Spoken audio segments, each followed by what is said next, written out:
Assalamualaikum warahmatullahi wabarakatuh. Perkenalkan, nama saya Wulana Dian Fitri dengan NIM 0580350089. Saya akan menjelaskan mata kuliah basis data.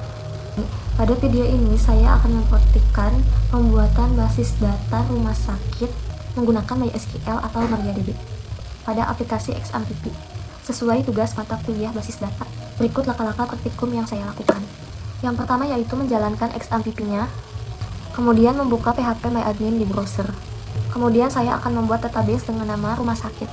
Selanjutnya saya membuat tabel dokter menggunakan perintah SQL, yang dimana tabel dokter ini berisi atribut, yaitu ID dokter sebagai primary key, nama dokter, spesialis, alamat, dan nomor telepon. Kemudian membuat tabel pasien yang berisi ID pasien sebagai primary key, lanjut nama pasien, jenis kelamin, tanggal lahir, alamat, dan nomor telepon.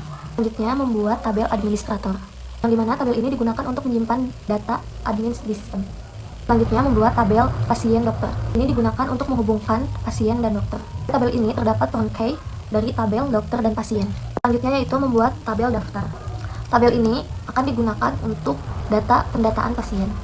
Selanjutnya membuat tabel dokter admin. Tabel ini nantinya akan digunakan untuk menghubungkan data dokter dengan administratornya.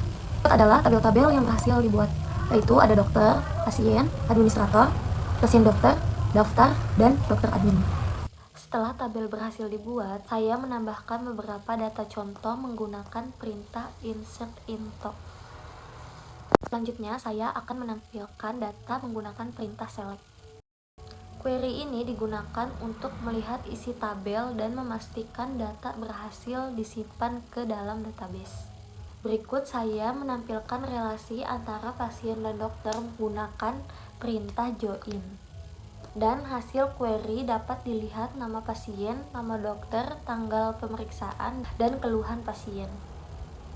Demikian praktikum basis data yang saya lakukan mengenai pembuatan database rumah sakit menggunakan perintah MySQL atau MariaDB pada XAMPP.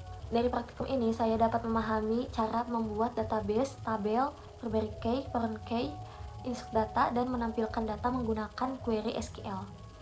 Mungkin cukup sekian video saya. Mohon maaf bila ada kesalahan kata. Saya akhiri. Wassalamualaikum warahmatullahi wabarakatuh.